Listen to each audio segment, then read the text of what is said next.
Hi guys, welcome back to my channel Rohini vlogs. First time కనుక మా channel చూస్తే subscribe చేయండి, లైక్స్ అనేది చేస్తే ఇటువంటి వీడియోస్ మరికొంతమందికి వెళ్తాయి. లైక్ అన్నది చాలా ముఖ్యం. ఈరోజు వచ్చే రెసిపీ ఏంటంటే రాజ్మా కర్రీ ఎలా చేయాలో ఇప్పుడు చూద్దాం. రాజ్మా 8 గంటలు నానెయ్యాలి నీళ్ళల్లో వేసి. దాని తర్వాత వాటిని తీసి శుభ్రంగా కడిగి కుక్కర్లో వేసి ఒక 6 విజిల్స్ వచ్చేంత వరకు ఉడికించండి. ఇప్పుడు నేను చూపించాను కదా, అలా మెత్తగా ఉడకనివ్వాలి. తరువాత ఉల్లిపాయలు సన్నగా కట్ చేసుకుని ఉంచుకోండి. ఒక మిక్సీ జార్లో 2 టమాటాలు వేసి మిక్సీ పట్టి పేస్ట్ చేసి పక్కన ఉంచుకోండి. ఇప్పుడు బాండీ పెట్టి బాండీలో ఆయిల్ వేసి అది వేడైన తరువాత ఇందాక కట్ చేసుకున్న ఉల్లిపాయ ముక్కలు ఉన్నాయి కదా, అవి బాగా ఎర్రగా వేగనివ్వాలి.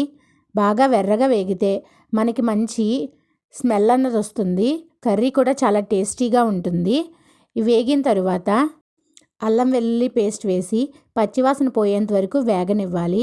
తరువాత ఇందాక మిక్సీ పట్టిన టమాటో పేస్ట్ ఉంది కదా, అది అందులో వేసి ఒకసారి బాగా కలపండి. తరువాత కాశ్మీరీ రెడ్ చిల్లీ పౌడర్ ఉంటుంది కదా, అది వేయడం వల్ల కర్రీ చాలా టేస్టీగా ఉంటుంది. మంచి కలర్ కూడా వస్తుంది. పచ్చివాసన పోయేంత వరకు బాగా వేగనివ్వాలి. అందులో కొంచెం కారం, ఉప్పు, ధనియాల జీలకర్ర పొడి, కొంచెం గరం మసాలా వేసి బాగా వేగనివ్వాలి. ఇది వేగుతున్నప్పుడే చాలా మంచి స్మెల్ వస్తుంది. ఇది బాగా వేగిన తరువాత కొంచెం వాటర్ వేసి మూత పెట్టి మగ్గనివ్వాలి.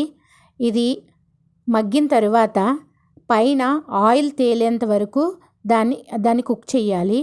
ఇలా కుక్ అయిన దానికి ఇందాక మనం ఉడకపెట్టుకున్న రాజ్మా ఉంది కదా, అది వాటర్తో సహా వేసేయండి. కొంచెం రాజ్మా తీసుకుని మిక్సీలో వేసి అది కొంచెం పేస్ట్ కింద చేసుకోండి. అంటే పేస్ట్ కాదు, బరగ్గా చేసుకోవాలి. మిక్సీ పెట్టిన రాజ్మాను కూడా వేసి ఒకసారి కలపండి. తర్వాత ఉప్పు సరిపోయింది లేదో చూడండి. ఉప్పు చాలకపోతే మరి కొంచెం ఉప్పు వేసి కొంచెం కారం వేసి మూత పెట్టి మగ్గనివ్వాలి.